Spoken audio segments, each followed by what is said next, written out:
Hi అందరికీ. ఇల్లంతా పెళ్లి ఏర్పాట్లతో హడావిడిగా ఉంటే మరోవైపు మీనా మనసులో ఏవేవో ఆలోచనలు. అసలు ఈ పిల్లకు పెళ్ళవుతుందా?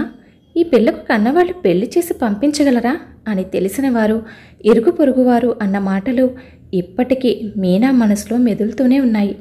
సన్నగా పొడవుగా చక్కని కనుముక్కు తీరుతో లక్ష్మీ కళ ఉట్టిపడేటట్టుగా ఉండే మీనాలో లోపం ఆమె రంగు తక్కువగా ఉండడమే. తన రంగు గురించి మీనా చిన్నతనం నుంచి తన తోటి స్నేహితుల దగ్గర నుంచి బయట వారి దగ్గర నుంచి ఎన్నో అవమానాలు చీత్కారాలు ఎదుర్కొంది. మీనాకు పెళ్ళిడు వచ్చిన దగ్గర నుంచి ఆ మాటలు మరింత ఎక్కువయ్యాయి.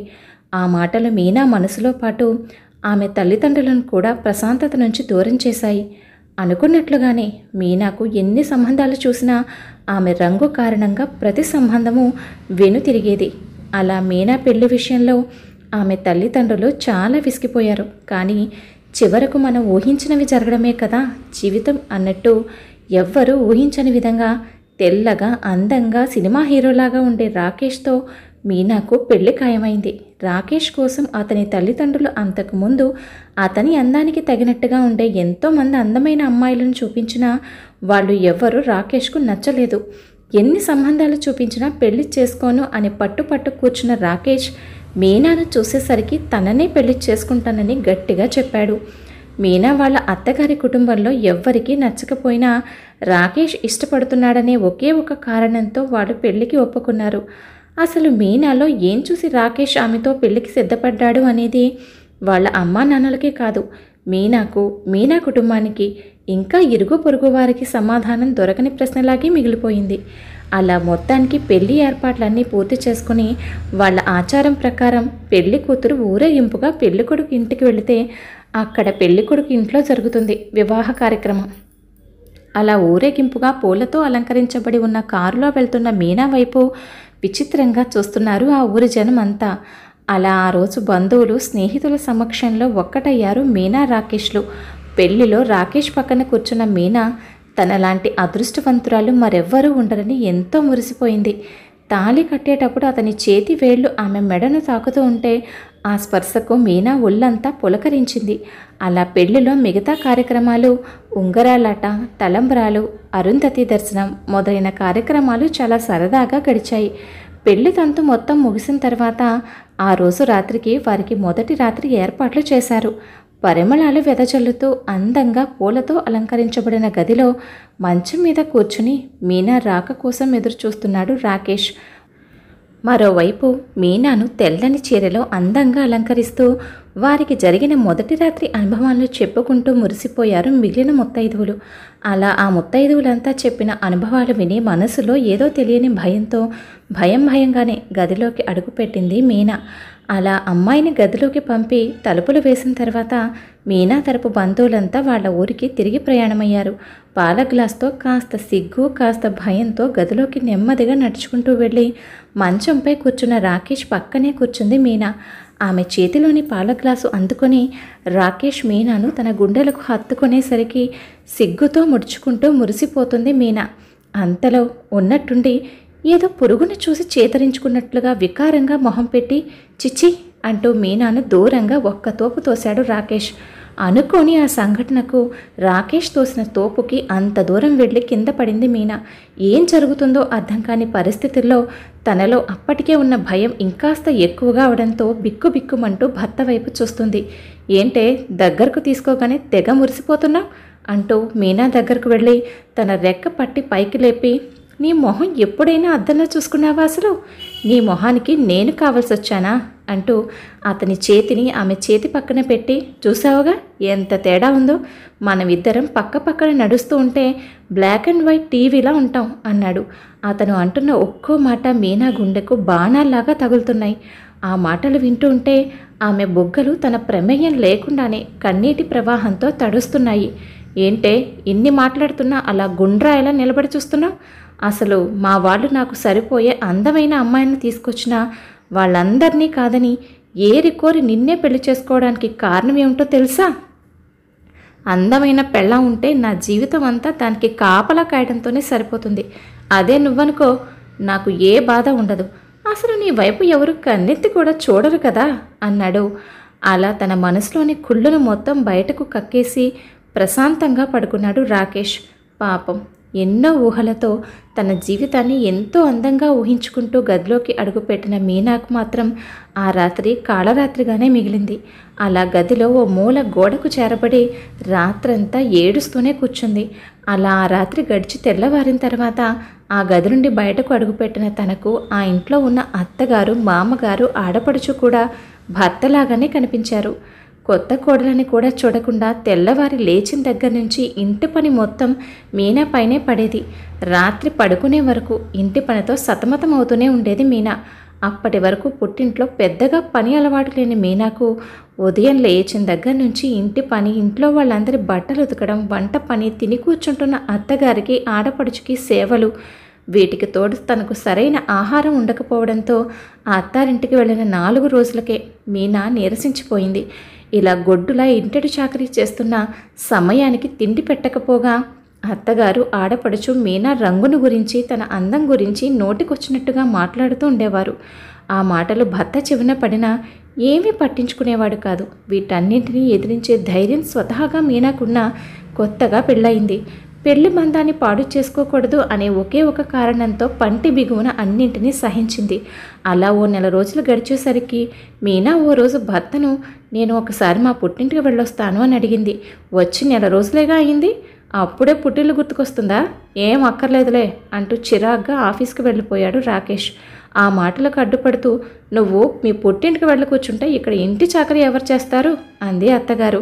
అలా అన్న అత్తగారి మాటకు, నేను ఇక్కడికి రానప్పుడు ఎవరు చేసేవారో వాళ్లే చేస్తారు అని బదులిచ్చింది మీనా. మీనా నా సమాధానం చెప్పేసరికి తట్టుకోలేని అత్తగారు, అమ్మో అమ్మో ఎంత ధైర్యమే నీకు, ఇంకా నోట్లో నాలుక లేని దానివి అనుకున్నాను. ఆ అత్తగారినే గౌరవం కూడా లేకుండా నా మాటకి ఎదురు చెప్తావా అంటూ చెయ్యెత్తిన అత్తగారి చెయ్యిని అడ్డుకున్న మీనా, చెయ్యి నాకు కూడా ఉంది అని సమాధానం చెప్పింది. మీనా సమాధానానికి షాక్ కొట్టినట్టుగా ఉండిపోయింది అత్తగారు. మీనా మొత్తానికి ఆ రోజు పుట్టింటికి వచ్చింది. పెళ్ళైన తర్వాత మొదటిసారి పుట్టింటికి వచ్చిన కూతుర్ని, ఆమె పరిస్థితిని చూసి ఆమె అత్తవారింటి పరిస్థితిని అర్థం చేసుకుంది మీనా తల్లి శ్యామల.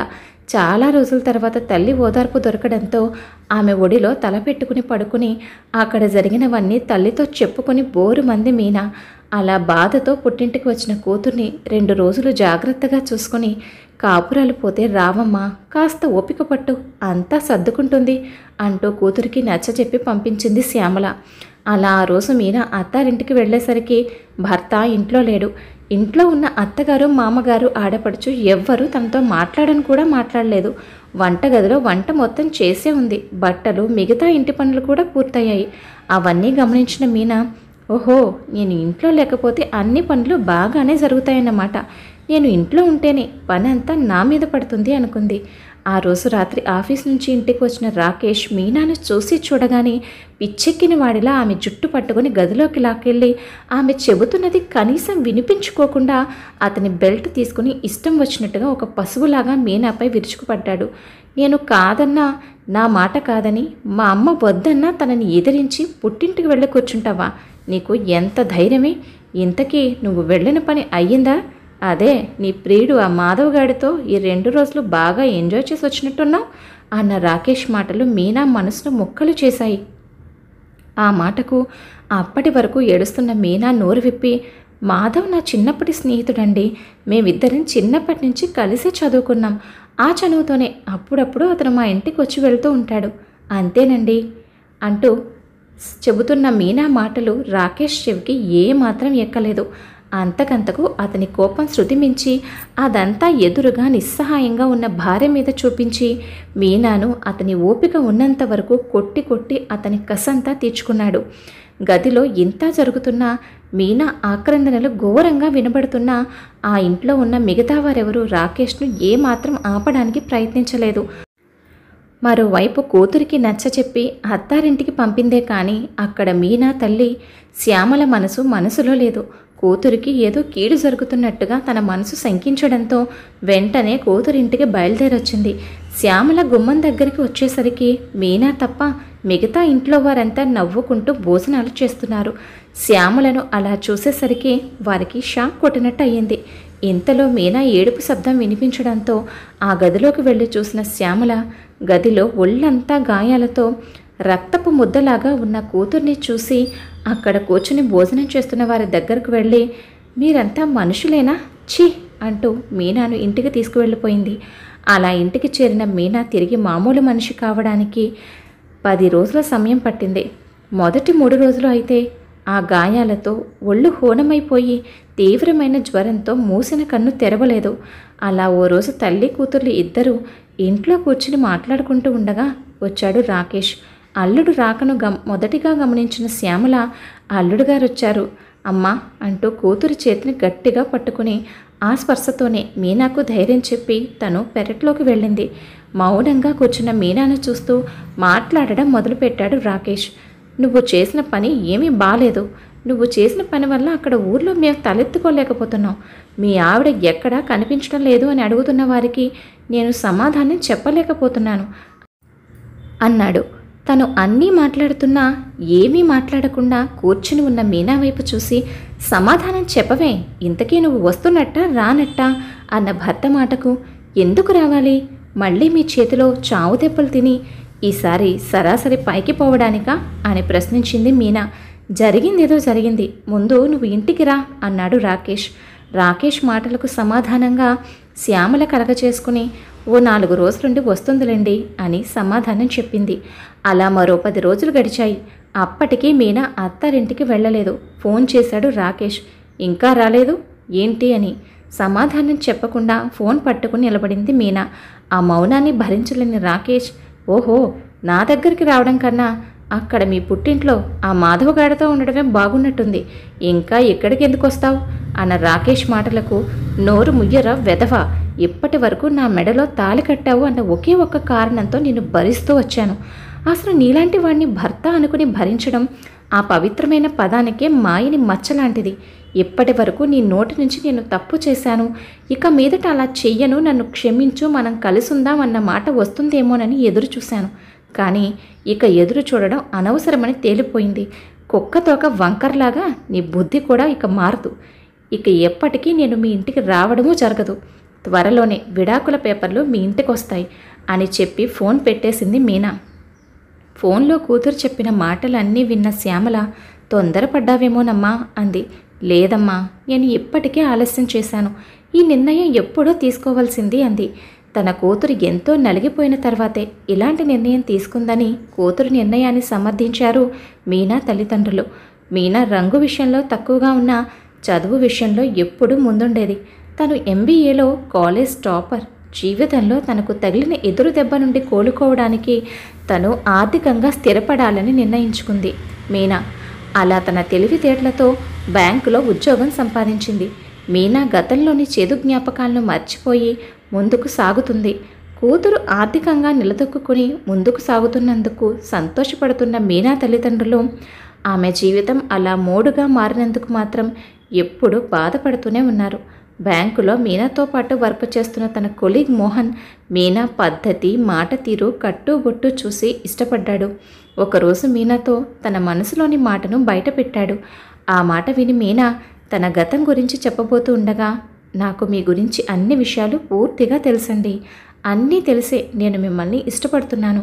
మీరు నన్ను దాదాపు 2 సంవత్సరాలుగా గమనిస్తున్నారుగా, బాగా ఆలోచించుకుని మీ నిర్ణయం చెప్పండి అన్నాడు మోహన్. మోహన్ మాటలకు మీనా ఆలోచనలో పడింది. నిజమే, మోహన్ని తను 2 సంవత్సరాల నుంచి గమనిస్తుంది. తనకు తెలిసినంత వరకు తను ఎవరిని ఏ విషయంలోనూ ఇబ్బంది పెట్టడు. నిజంగానే అతన్ని పెళ్లి చేసుకుంటే తన జీవితం బాగుంటుందని నమ్మకం కలిగింది మీనాకు. మరోవైపు తన పెళ్లి గురించి తల్లిదండ్రులు పడుతున్న బాధను తీర్చాల్సిన బాధ్యత మీనా మీదే ఉండడంతో మొత్తానికి మోహన్తో పెళ్లికి ఒప్పుకుంది మీనా. అలా చాలా సాధారణంగా మీనా మోహన్లు గుడిలో ఒక్కటయ్యారు.